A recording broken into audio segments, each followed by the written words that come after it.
Eli stepped off his old ship and looked around the scrapyard moon. The air smelled like rust and fuel. The place was quiet, filled with broken parts, rusted metal, and old ships stacked like junk. This was the kind of place where forgotten things came to die. He walked toward a small trading post, run by a nervous alien with shaking hands and large eyes. "Human," the alien said, his voice sharp but shaky. "You need parts. Fuel. Navigation chips." Eli shook his head, just browsing, but something caught his eye. Hidden under a dirty tarp near the back, a cryopod, still sealed, lights blinking slowly. It didn't belong in a place like this. Cryopods were expensive, and this one looked too clean. Too new. Eli pointed at it. "What's in there?" The alien's face changed. Panic flashed in his eyes. "No questions," he said quickly. "Take it. Free. Just take it away." That made Eli pause. "Free?" "Nothing's free out here, please," the alien begged. "It's cursed. Dangerous. Just go." Eli stared at the pod, curiosity burning in his mind. He'd seen strange things before: old war weapons, haunted tech, even a ship that whispered at night.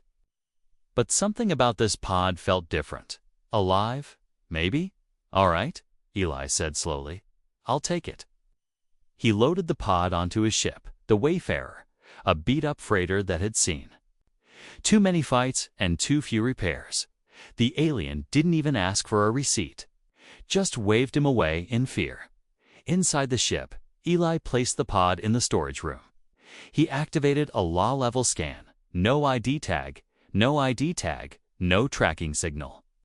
But life signs were present, weak. But alive. He stood there, staring at it. The pod's glass was fogged, hiding whatever was inside. He wanted to open it, but something told him to wait.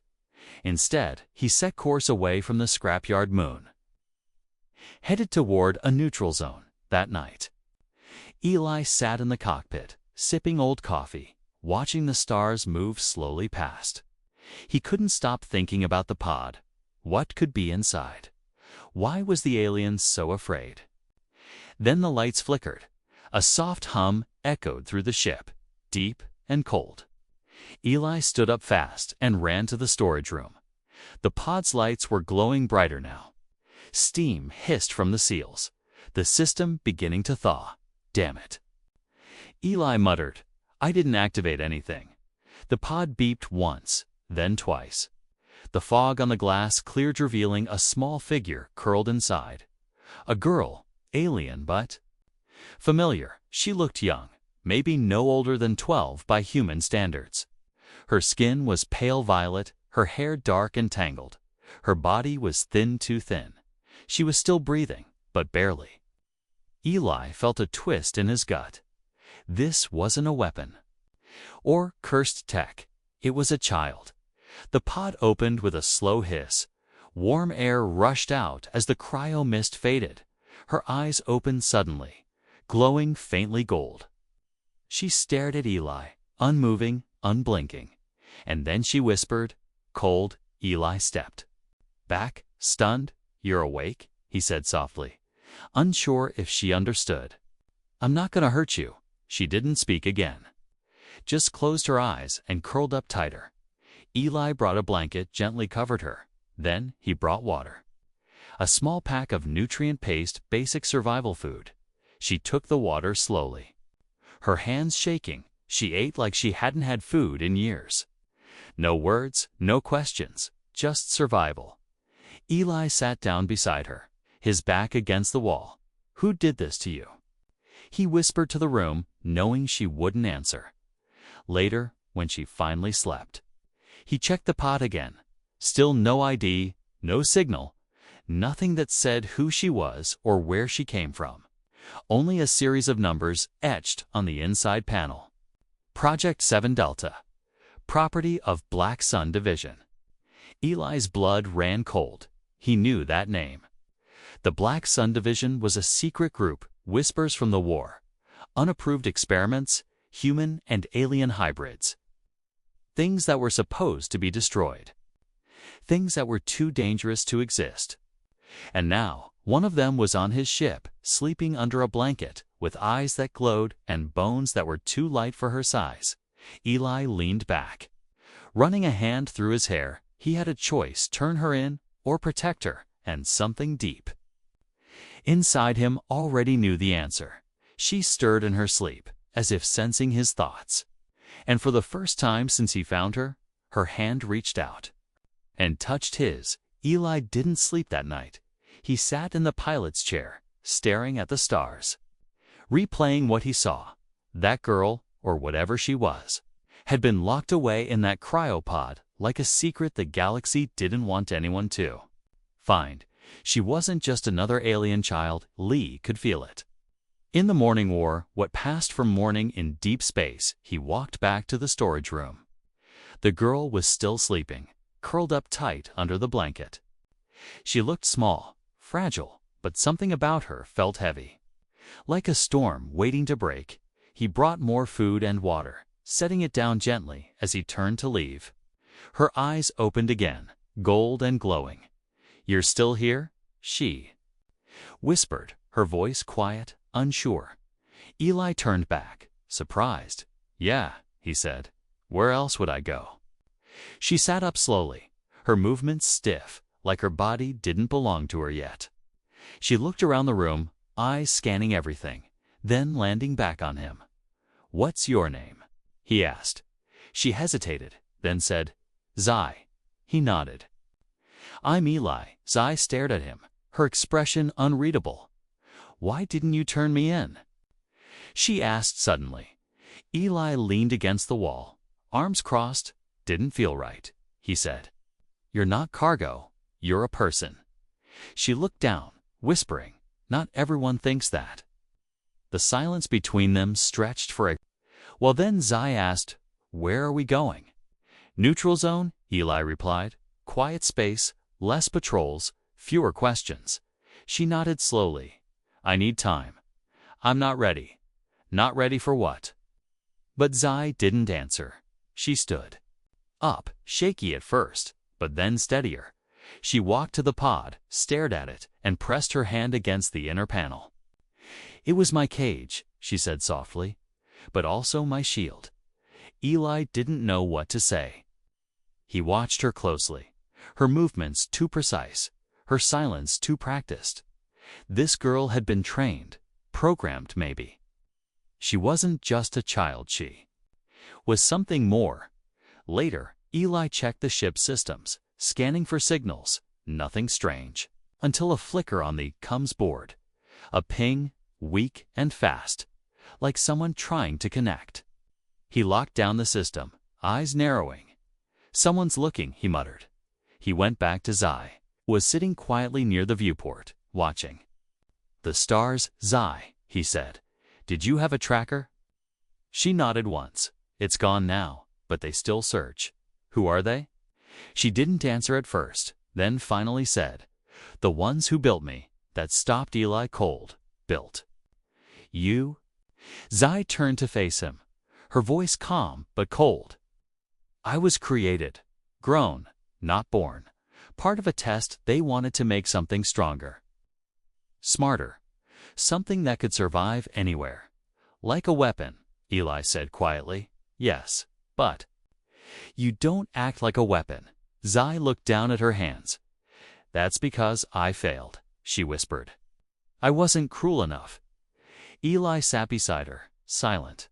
What kind of monsters create a child, then throw her away for being too kind? "You didn't fail," he said after a while. "They did." Zai looked at him, blinking in confusion. "No one ever said that before." "I'm not no one," he replied, giving a small smile. Suddenly, the ship's lights flickered again, and the alarm pinged twice. Someone was tailing them cloaked ship. No signal, no ID. Eli jumped into the pilot's chair. "Scanning the sensors, they found us," he said. Zai stood in the doorway, calm. "I can help." Eli looked at her, unsure. "Help how?" She moved to the navigation controls, her fingers hovering just above the console. Let me connect. You sure you're ready? I have to be. She touched the console, and for a second, everything went dark. Then lights surged back, sharper, cleaner. The ship moved faster, smoother, as if it had come alive. Zi's eyes were closed. Her face calm, but her breathing. Quick, I see their pattern, she said, diving right. Then up, cut the thrusters now. Eli followed her commands, and the ship slid through an asteroid cluster just as the enemy fired. The blast missed by inches. How are you doing? This? Eli asked. My brain was trained to predict. She whispered, to adapt. To survive, they flew through the field, dodging rocks and laser bursts. Finally, the enemy ship peeled off damaged, confused, lost in the debris when the danger passed. Zi pulled her hand back, and her body slumped. Eli caught her just before she hit the floor. You used too much, he said. Laying her down gently, I'll be fine, she whispered. Just need time. You saved us, Eli said softly. She smiled for the first time. So did you.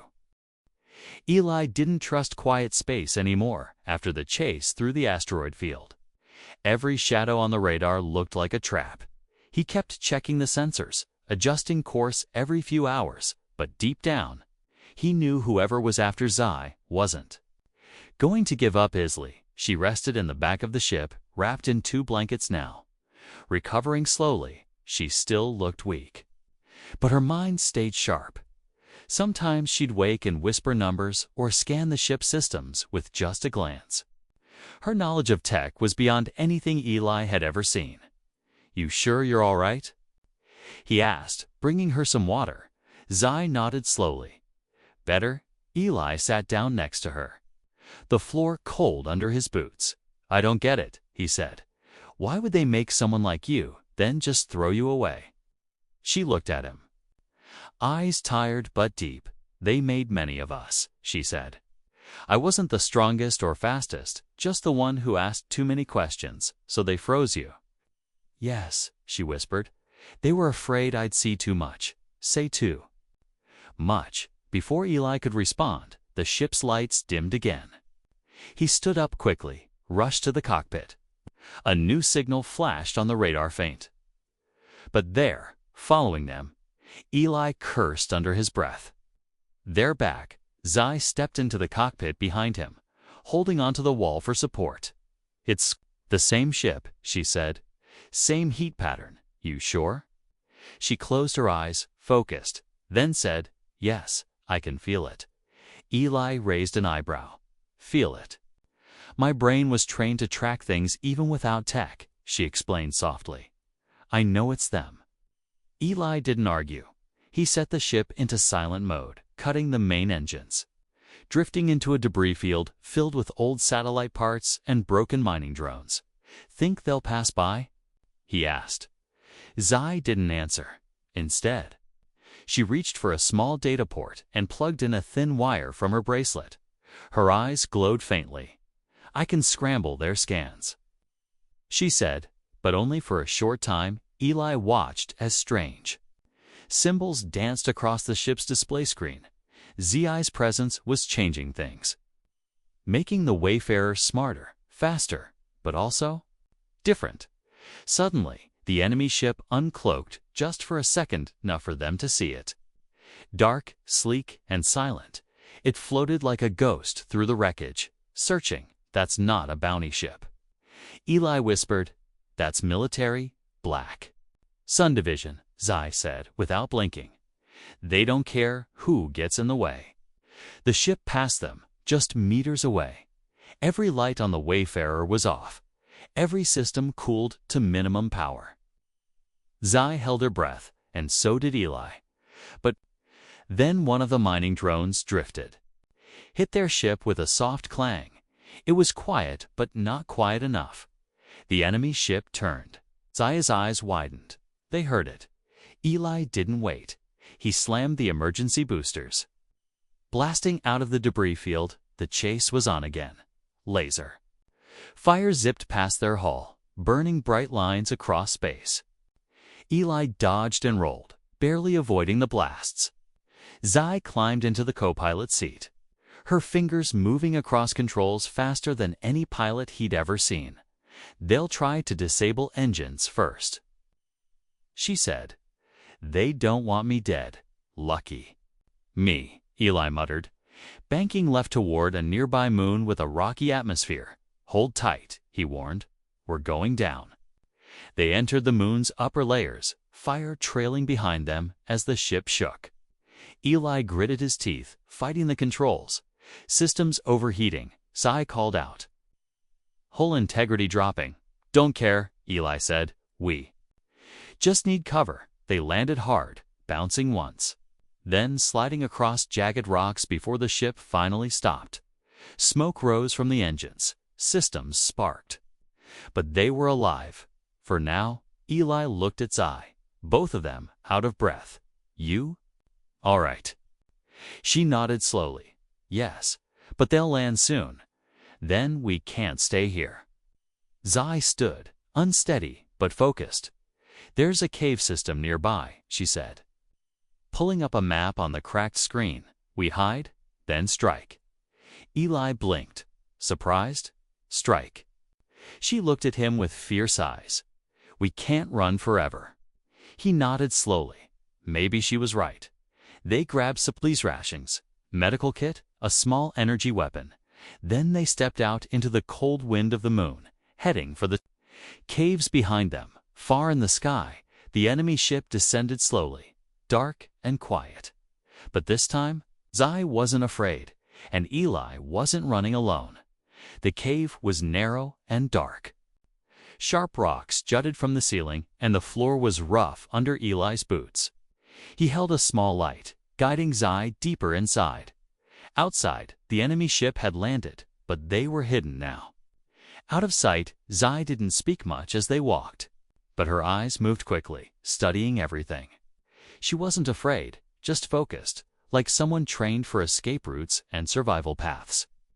They reached a small chamber in the cave where the walls curved inward, forming a safe pocket. Eli set down their supplies and checked the scanner. Still no signals close. But it wouldn't be long. Those Black Sun agents would sweep the area soon.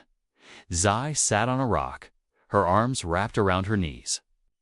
Eli noticed she looked more tired now, more distant. "You okay?" he asked. She nodded, but said nothing. Eli sat across from her, the small light casting shadows on their faces. "We need to talk," he said. "I need to know what I'm up against." Zai looked up slowly, then took a breath. "I remember things now," she said softly. "When I was in the pod, my mind was frozen. But the more I'm awake, the more the pieces come back." "What kind of pieces?" She closed her eyes for a moment, then opened them again. "They made me in a lab. Not a hospital, not a home. There were others' children, but not really children." Eli listened, his face still. "We were taught how to fight, how to survive in pain, how to obey," she continued. "But I ask questions too many. Like what? Why do we have to kill?" She said, voice cracking slightly. "Why do we exist only to fight?" "I wanted to know if there was more, and they didn't like that," Eli guessed. "They called me defective." She whispered, "They told me I would be recycled." Destroyed. Eli clenched his fists. "That's why they froze you." Instead, Zai nodded, but the cryopod was damaged. "Someone tampered with the memory lock when I woke up. I remembered more than I should." "Who helped you?" Eli asked. "Someone from inside." Zai hesitated, then whispered, "My caretaker. She wasn't like the others. She used to bring me extra food. Tell me stories about the stars and what happened to her." "I don't know," Zai said, her voice almost breaking. "One day, she was just gone." Eli looked down, anger rising in his chest. He had heard stories about Black Sun, rumors during the war secret experiments, vanished colonies, ghost ships filled with children who never grew old, but seeing it in front of him. It was different. It was real now, suddenly. Zai stood and walked to the cave wall. She reached into a hidden pocket in her jacket and pulled out a small data crystal. "This has the full project record," she said. "My caretaker gave it to me before I was frozen." Eli took the crystal gently. "You trust me with this?" "You're the only one who hasn't tried to hurt me," she said. "I don't want to run anymore." Eli nodded. "Then let's find the truth." He activated the crystal using his portable reader, and a holographic file appeared. Images of the lab, files on multiple test subjects, experiments, pain logs, failure reports, and blacked out names. But ZI's file was clear. Subject C7. Project Dreamfire traits. Adaptive brain function. Enhanced physical recovery. Emotional resistance. Status. Terminated non-compliant. Eli's stomach turned. They tried to erase her like garbage. Like she didn't matter. He looked at her again. This girl. This child, she wasn't a weapon. She was a miracle. Before he could speak, the scanner beeped. Movement outside the cave. Zai stood quickly, her body tense. "They're close," she said. 3, maybe 4 of them. Eli grabbed the energy pistol and handed Zai the emergency flare. "You stay behind me," he said. "No," she replied. Her voice strong again. "I'm not hiding anymore." Footsteps echoed down the narrow tunnel. Shadows danced on the walls as lights approached. Then a voice called out, "Return the girl, human, and we'll let you live." Eli snorted. "They always say that," he muttered. Then shouted back, "She's not yours anymore." The cave trembled as a flash grenade rolled in. Zai kicked it back before it exploded, sending light and sound down the tunnel behind the enemy. Then silence, a crash, screaming. Zai had moved faster than Eli could follow. She slipped past him, took down 2 soldiers with quiet, brutal strikes. The last one turned to shoot. Eli fired first. Dropping him, it was over in seconds. The tunnel returned to silence. Eli stepped forward, stunned. You didn't even hesitate." Zai looked back at him. "I didn't want to," she whispered. "But they would have killed you." He walked over and put a hand on her shoulder. "You saved me again." She didn't reply, but leaned into the touch. Not as a weapon, not as a project, but as a person. Eli and Zai stood in the quiet cave. The enemy soldiers were gone, their bodies lying still on the rocky floor. Smoke hung in the air, mixing with the cold breeze drifting through the cracks in the cave wall. Zai sat down slowly, her hands shaking. Now, Eli knelt beside her, setting down the energy pistol. "You okay?" he asked, his voice soft. She nodded, but her eyes were heavy. "I didn't want to fight," she whispered. "But they didn't leave me a choice."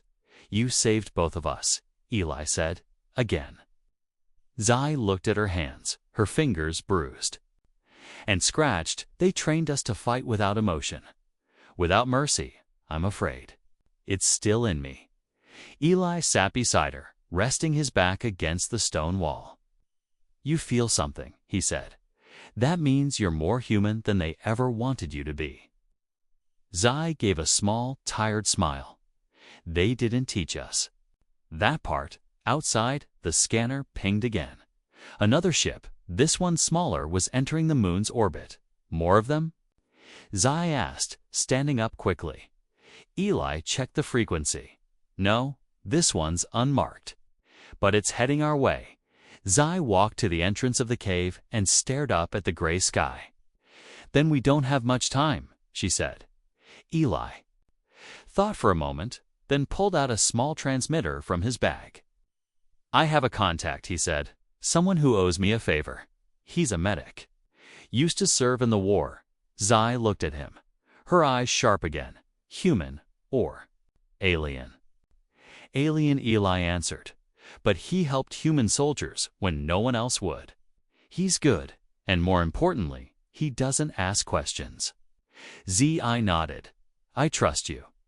They made their way back to the ship, moving fast and quiet. The Wayfarer was damaged, but still breathing. Eli patched the thrusters while Zai recharged the power core. Both of them worked without speaking, like they'd done this 100 times together when they launched into orbit. The small ship that had landed was already lifting off again. It didn't chase them. Instead, it sent a coded message one only Zai could read. She stared at the screen, her face pale. "It's from someone inside," she said. "Inside? What?" "The Black Sun Division," she whispered. "Someone trying to help." Eli looked at her, confused. "I thought everyone in that place wanted you dead." Zai shook her head. "Not all," she said. "Some of them were like me projects who questioned orders. Maybe one of them escaped." The message was simple. "You're not alone. Keep moving. They've activated Omega Protocol." Zai's breath caught. "That means they're going to erase everything. Records and people," she said darkly. "They're covering their tracks, destroying all evidence including any surviving projects." Eli clenched the controls. "Tighter." "We're not going to let that happen," he said. "Not to you. Not to anyone else they're hunting." They reached the neutral zone 3 hours later, docking at a hidden medical outpost built into an abandoned space station. The place looked dead from the outside, but inside, lights flickered to life as they entered. A tall, lizard-like alien greeted them with a calm voice. "Eli," he said, "I see you've brought trouble again." "Her name's Zai," Eli said, "and she needs your help." The medic scanned, her quickly eyes widening at the results. "You're lucky she's still alive," he muttered. "Her body's rejecting the old implants. Can you fix her?" Eli asked. The alien nodded slowly. "I can stabilize her, but I can't remove what they did." Zai spoke up. "I don't want to erase it. I want to control it." The medic raised an eyebrow. "That's a dangerous path." "I've already walked worse," she said. The procedure began, and Eli waited outside, pacing the old station's halls. He thought about everything, how a simple pod had led to this. How a girl thrown away by monsters had now become his reason to fight. Hours passed, then the door opened, and Zai stepped out. She looked stronger, now her skin less pale, her eyes brighter. But there was something else, too. A quiet power in the way she walked. "How do you feel?" Eli asked. Zai smiled. "Just a little. Awake," she said. "Really awake." The medic handed them a small data chip. "There's one more thing," he said. "During the procedure, I found a hidden code buried deep in her neural implants." "What kind of code?" Eli asked. "A location," the medic said, "and a name, Project Arcfall." S expression changed. "I've heard that name before," she said. "The place where the first experiments were made." Eli looked at her. "You think they're still there?" "I think," she said, "that's where it all started. And if we want to stop them, we have to go back to the beginning." Zai stood in front of the mirror inside the medbay. She barely recognized her reflection. The bruises were gone. The lines of pain on her face had faded. But it wasn't just healing. It was something more. Her eyes glowed brighter now, steady and strong. The implants along her spine had stopped flickering and now pulsed in rhythm with her breath. She looked complete. For the first time in her life, she felt whole. Eli watched from the doorway. Arms crossed. "You look better," he said, with a small smile. Zai turned toward him, nodding. "I feel different, stronger." "Yes," she said, "but not just in body. My memories, they're clearer. I remember training, the tests, the pain, but also what came before." Eli raised an eyebrow. "Before the lab?" Zai nodded. "My caretaker, her name was Mira. She wasn't just a nurse, she was one of the scientists. But she didn't agree with what they were doing." Eli leaned against the wall, listening closely. "She used to tell me stories," Zi continued.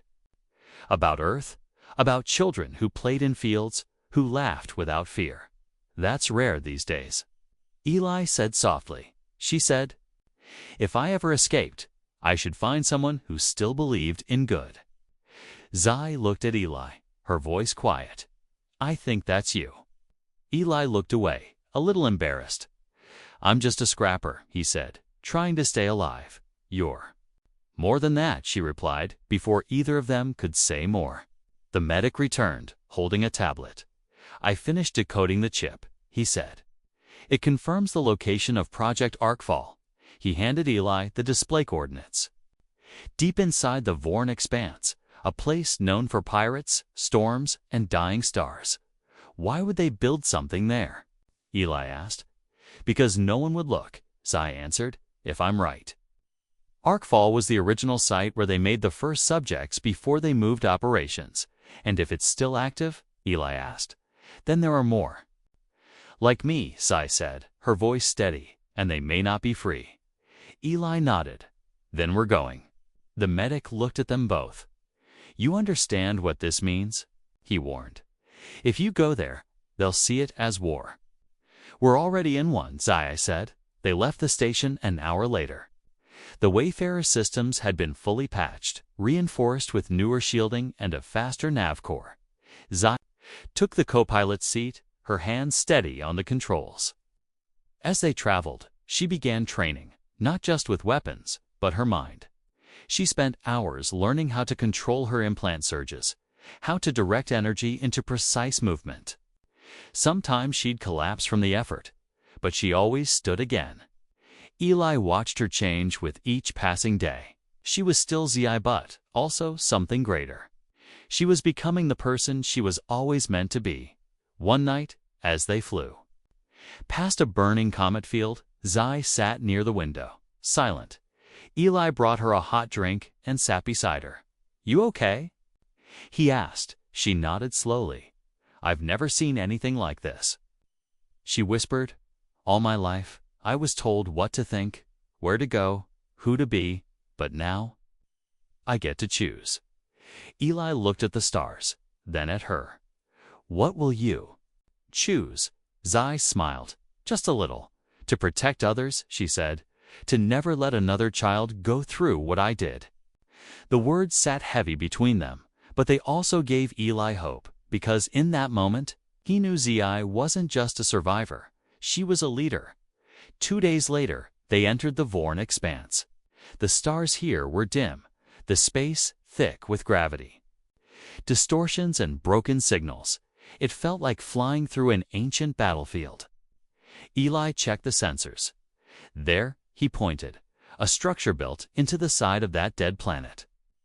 Zai narrowed her eyes. I recognize it, she said. That's Arcfall. As they approached, a defensive turret lit up and fired. Eli swerved hard, dodging the blast. Still active, he muttered. They knew we might come. Land us fast, Zai said, rising from her seat. I'm going. And Eli reached out, grabbing her wrist. Not alone, Zai looked at him for a moment, then nodded. Together they landed on a dark platform surrounded by broken towers and silent machines. The place smelled of metal and ash. Zai stepped forward, her body humming with energy. I know this place, she said. I was born here. Eli followed close behind, energy weapon ready. They entered the main structure, and the lights turned on by themselves. As if the building recognized her, far ahead, deep in the shadows. A voice echoed, Welcome home. Subject, Z7, ZI. Froze. She knew that voice. Mira, she whispered. Zai stood frozen in the hallway. The voice that echoed through the dark walls wasn't just memory. It was real, Mira. She whispered again, her voice shaking. Eli raised his weapon, stepping closer to her. Who is she? He asked. My caretaker, Zai replied softly. The one who tried to protect me. But I thought she was gone. A soft humming sound moved through the corridor. Lights above flickered on one by one, guiding them forward, as if the building itself was leading them. Eli kept his guard up. Zai walked slowly, one step at a time, like a child approaching a forgotten home. They passed empty rooms filled with broken machines and shattered pods. Some had bloodstains, others were cracked open. Zi's expression hardened. "This was a prison," she said.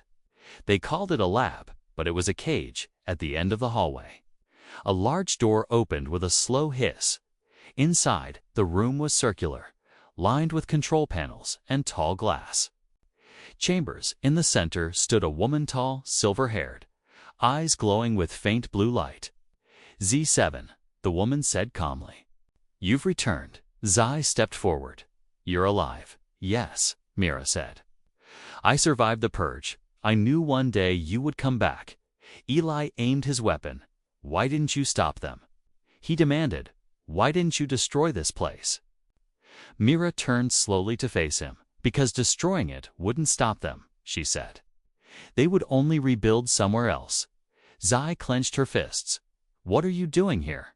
"I've been waiting," Mira said. "For you." For the only one who still had a soul. Zi stepped closer, confused. "What does that mean?" Mira pointed to the central console. "A broadcast beacon lies beneath this facility." She said, "It can send a signal across multiple systems and censored. Untraceable. With your access code, it can expose everything." Zi blinked. "You kept records. Every file, every experiment, every death," Mira said, her voice heavy with guilt. "I couldn't save the others, but I saved the truth." Eli looked between the two of them. "You want her to tell the galaxy?" "Yes," Mira said. "The people must know what was done in the shadows. Only then will the hunters become the hunted."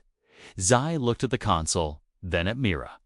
"But if I do this, they'll come for me," she said. "For all of US, they already are," Eli said quietly. "They've started killing off witnesses."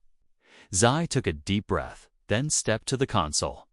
It lit up under her touch, recognizing her as if the system remembered her blood, her thoughts, her pain. The screen blinked. "Broadcast activation, awaiting command code." Zi closed her eyes and whispered, "Dreamfire Override 7." The console began to hum. Lights raced through the floor like lightning. A countdown began. Mira turned away, walking toward a glass chamber on the far side.